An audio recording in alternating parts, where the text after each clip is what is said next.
আমি যদি মদ গাঁজা খেয়ে বাড়িতে ফিরি তাহলে কি আমার বাবা প্রসন্ন হবেন?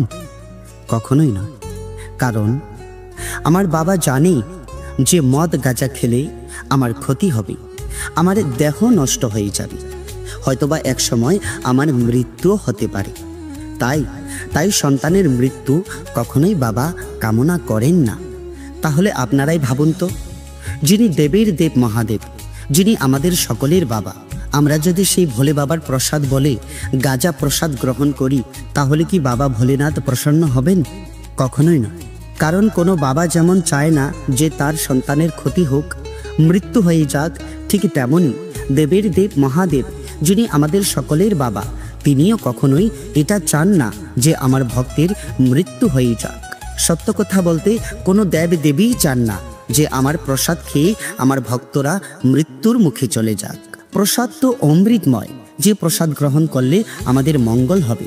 কিন্তু গাঁজা, মদ আদি নেশাদ্রব্য যেগুলোকে আমরা দেবের দেব মহাদেব বাবা ভোলেনাথের প্রসাদ বলে চালিয়ে দিচ্ছি, সেই সমস্ত প্রসাদ খেলে কি আমাদের মঙ্গল হবে?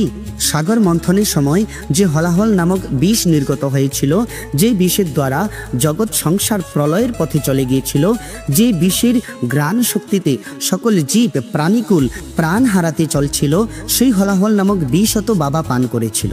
তাহলে সেই বিষও তো বাবার প্রসাদ। তবে কি সেই প্রসাদ আমরা গ্রহণ করব?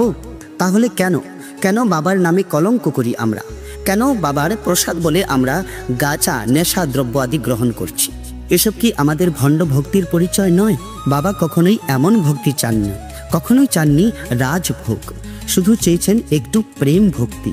যে প্রেম ভক্তি করলে শ্রাবণ মাসে বাবা অল্পেতেই প্রসন্ন হয়ে যান এবং আমাদেরকে কৃপা করেন। কিন্তু আমরা কি করছি? সারা বছর বাড়িতে একটা ধূপকাঠিও জ্বালাই না, কিন্তু যখনই শ্রাবণ মাস আসে অঙ্গে লাল পোশাক পরিধান করে সারা রাত্র মজ মস্তি করে আনন্দ ফুর্তি করে মদ আর গাঁজা খেয়ে ভোরবেলা কি করি? আমরা বাবার মাথায় জল, দুধ আর বিল্লপত্র অর্পণ করি। এতে কি বাবা প্রসন্ন হবেন? কখনো কখনো তো দেখা যায় ভণ্ড ভক্তরা এত নেশা করে থাকেন যে বাবার মাথায় জল না ঢেলে অন্য কোথাও জল ঢালছে। হায়রে কি ভক্তি! এমন ভক্তিতে কি বাবা কখনোই প্রসন্ন হবেন? হুশ জ্ঞানী যদি না থাকে তাহলে ভক্তি কিভাবে হবে? তাই আমাদের এমন ভক্তিতে বাবা কখনোই প্রসন্ন হবেন না। সদাচার আর প্রেম ভক্তির দ্বারাই মহাদেবকে প্রসন্ন করা যায়, এমন ভণ্ডামি করে নয়। তাই আমার সকল সনাতনী ভাইদের প্রতি আমার করজোড়ে এই মিনতি যে কৃপা করে আপনারা, যিনি দেবের দেব মহাদেব, যিনি বৈষ্ণব শিরোমণি, সেই মহাদেবের নামে এত বড় কলঙ্ক লাগাবেন না। এমন মহান পবিত্র সনাতন ধর্মকে পরধর্মাবলম্বীদের কাছে হাসির পাত্র করে তুলবেন না।